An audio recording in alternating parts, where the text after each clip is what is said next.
ऐसा लगता है कि हमारे समाज में शुरू से ही from a very early stage लड़कियों को ऐसा सिखाया जाता है कि they are responsible for their children's behaviour, their parents behaviour, their husbands behaviour. वो सभी के लिए अपने आप को ही रिस्पॉन्सिबल मानती हैं। और अगर एक घर के अंदर खुशी नहीं है तो इनडायरेक्टली वो वहां की हाउसवाइफ पे ही थोपा जाता है कि ये हाउसवाइफ के कारण ही इस घर में खुशी नहीं है। हम्म। तो मुझे लगता है कि इस मेंटालिटी को चेंज करना चाहिए।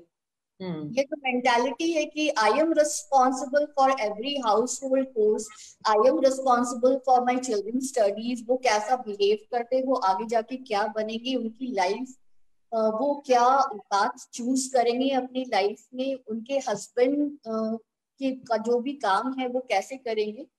ये जो मेंटालिटी है इसको थोड़ा बदलना होगा।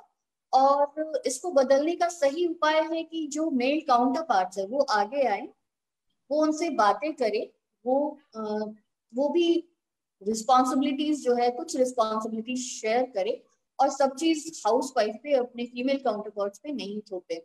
तो मैं कहूंगी कि अपने इन लॉज के साथ बातें करें, उनके साथ एक पॉजिटिव एटीट्यूड रखें।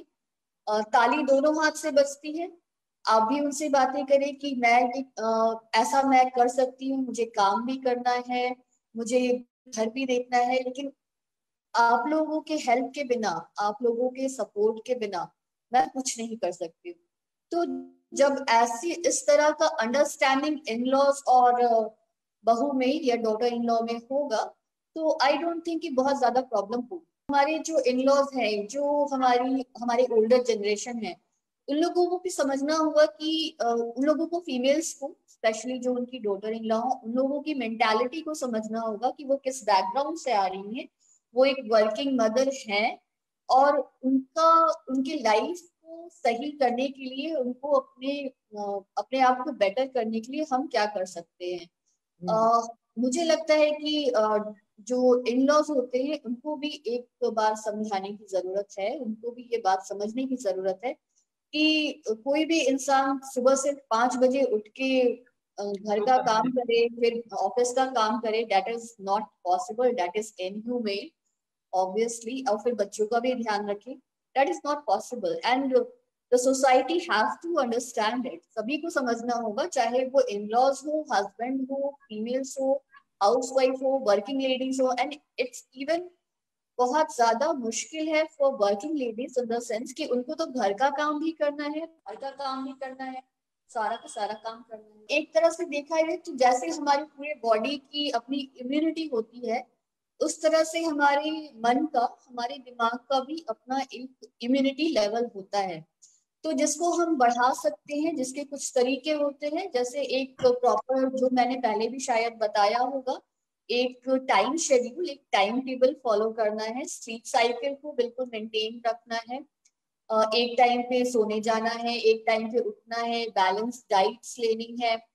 और एक टाइम टेबल को फॉलो करते हुए उसको बहुत ज्यादा टेढ़ा मेढ़ा भी नहीं, बिल्कुल प्रैक्टिकल रखना चाहिए कि इस चीज के बाद मुझे ये करना है, शाम को ये करना है। और अपने आप को बिजी रखना है, इन्वॉल्व रखना है हमेशा।